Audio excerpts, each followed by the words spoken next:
Hello everyone and welcome back to another book review. First of all, if you're new here, I post new book reviews almost every single day, so if you're looking for some reading recommendations or if you enjoy following book reviews, then feel free to stick around.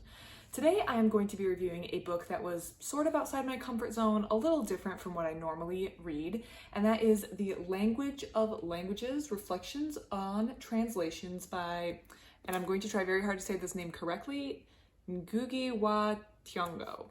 There are many videos online of this name being said correctly. It was a little bit of a challenge for me, so I'm going to have this individual's, the author's name in the description as well, but that is my best approximation as far as I could get.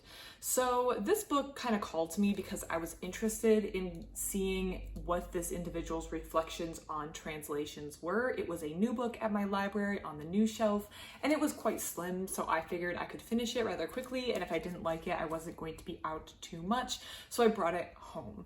After reading the inside cover, I learned that this was a collection of lectures and talks given by the author from 2009 to 2019 on his thoughts on African languages and translation and the state of African literature. So this is a combination of his ideas, both his ideas in literature and the role of African languages, and also the role of translation, as well as some political additions that he includes in this book as well. And I found this book to be very, very interesting.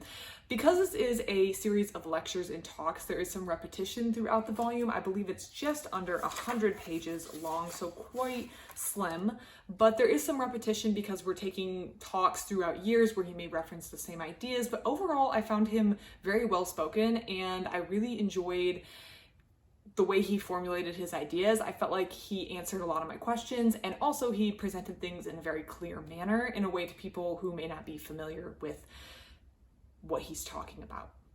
The author is dealing with the role African languages play on the African continent and in the various African nations today. So earlier in history, Africa was colonized by a number of European nations, so that in many regions of Africa today, a European language is still considered the important language in a country. For example, English and French are two big ones that are still used widely in Africa, despite not really being languages that are native to Africa. A lot of people grow up speaking another language as their native tongue and have to learn one of these European languages to converse in life, which actually he doesn't have a problem with using a common language for communication. He thinks that having these common languages to facilitate things like translation or communication between different groups is very important. The problem that the author has is that in many countries, the African languages have been relegated to a minority status, so they're not really represented. And this comes with a number of problems. For example, he talks about not being able to represent yourself in a court of law in the language that you are more comfortable but having to resort to a European language to do this communication with. He talks about in schools how there has not been an emphasis on teaching a mother language or a language native to Africa, but the real drilling in has been on these primarily, I'm going to reference English and French because those are two big European languages used in Africa, drilling those two languages in. It's almost seen as you need this language to break into the cultural elite, and these other languages really aren't sufficient for having a full life. He talks about some of the unfair criticisms that sometimes come up, such as these languages are insufficient for discussing certain ideas or certain topics, as though every other language in the world hasn't been capable of adjusting their language to accommodate new scientific ideas.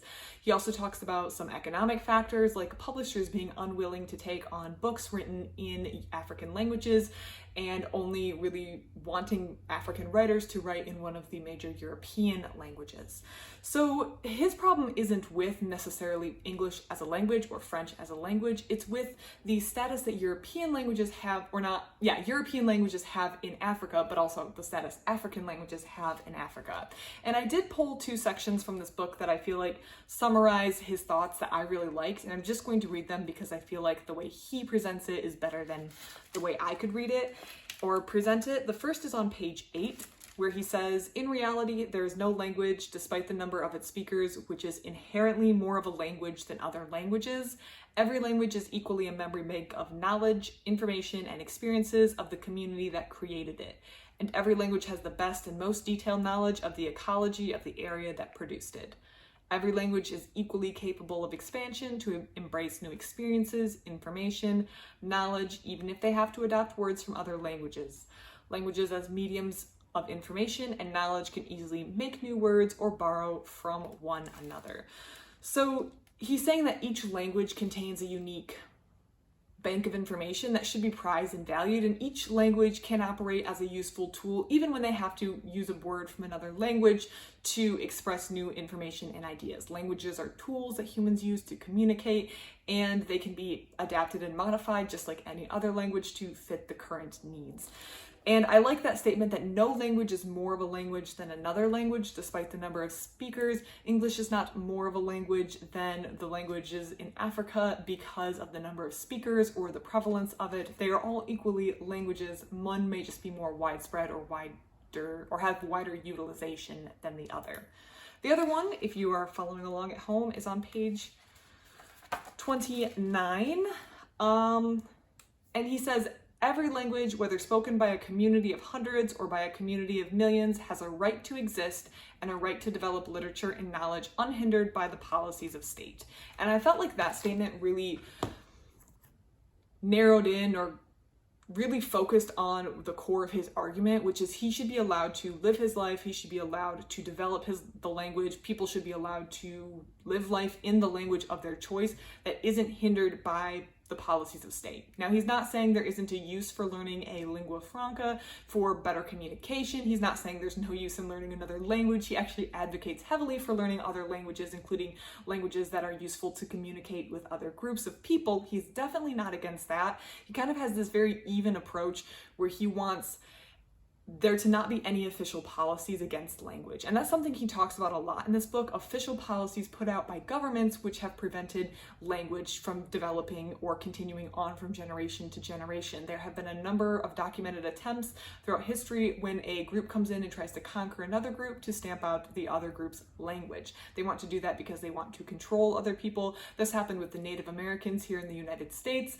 The US government wanted to cease the speaking of Native American languages, and a number of languages have gone extinct, or there are no speakers, or the speakers that do speak these languages are all older and it's not being transmitted to the next generation. And going back to the other passage in this book, that's a whole bank of memory, knowledge, information that if it dies out is no longer going to be transmitted. So we do lose something when we lose a language, and well, of course, there are no more laws in the United States that I know of that prohibit speaking a language. We did have those, and they did have an impact on the languages that are spoken today. Similar things I know have also happened with the Welsh language in Wales, although I'm a little less familiar with that. I am familiar with the fact that that language there was an attempt to kind of reduce the speakers or not allow speaking of that language in schools. I think one of the things that I was thinking of when reading this book that the author addressed was, well, it's sometimes useful to speak a common language with someone else. If you can have a lingua franca per se, where you can just conduct business or quickly communicate with a large mass of people with a communal language, that is convenient. And the author doesn't shy away from the utility of having a common language. But he just wants that language to not be viewed as a more important language or having more of a right to exist, more of a language because it is spoken by a wide variety of people. So he says, of course, border communities do face the challenge of a member of one language group being able to communicate with members of another. They solve this through multilingualism. Most are polyglots, something I feel like here in the United States, speaking more than one language isn't highly encouraged, I would say, or it's not taught at a young age, something that we could do better on here in the United States. But in addition to that, sometimes there develops a lingua franca among them, but this lingua franca functions differently from the language of power. A language of power assumes that for it to be, other languages must cease. It desires to replace or silence all other languages, and I feel like that's kind of parallel to at least what happened here in the United States when we attempted to eradicate Native American languages in an attempt to, quote, I'm using this heavily with quotes, civilize Native Americans. That was the goal. Obviously not a good goal. It desires to replace or silence all other languages, but a lingua franca assumes the existence of co-equal language. It simply facilitates communication and dialogue among languages equal. The condition of existence of one is the existence of all. The lingua franca helps the give and take of a network of languages. So understanding that you could have a language that is very easy to communicate with a wide variety of people in, but doesn't replace or take over or believe itself to be superior than other languages. He has a really strong emphasis on translation amongst this, and he wants to see a lot of translation into a wide variety of languages instead of forcing people of one language, maybe a lesser spoken language, to all speak, say, English to read works. The publishers, he thinks, should be doing a lot more translation into these languages. It's something he advocates for. He also proposes some solutions, more political in nature, I would say, for promoting and advocating for African languages being used in Africa, such as when you're debating two candidates for a government position, giving some additional points or additional consideration to one who speaks one or multiple African languages, allowing people who are writing in an African language to win a prize for African literature, something that I wasn't familiar with, that some of these prizes for African literature require you to not write in an African language, which does seem wrong to me.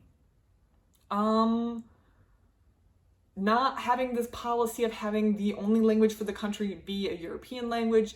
He goes through a number of things that he would like to see changed in the political system, in the governments of these countries to facilitate, promote, advance African languages, which I feel like each one of those could be debated separately in a whole other book, the pros and cons of policy, but he just lays them out in these talks. These are things he would personally find helpful, and you are free to, of course, agree or disagree with whether or not those policies are helpful to the countries or to the promotion of African languages, but he's just laying out his personal opinions. Overall, I really enjoyed this book. It took me longer to get through than a 90-some page book normally does because I spent so much time thinking about the content of the book, and I feel like that is a good sign. If you're any amount interested in anything that I've spoken about thus far in the review, you should definitely pick this book up and give it a read. I enjoyed it. I feel like it provides just enough information to give you a starting point to read about anything else. I'm now more interested in learning about many of the things discussed in this book, and I think this was an excellent find for me at my public library. If you've read this book, have any thoughts or comments on it, please leave it in the comments below. I love to read them. Otherwise, thank you so much for watching, and I hope you have a great rest of your day.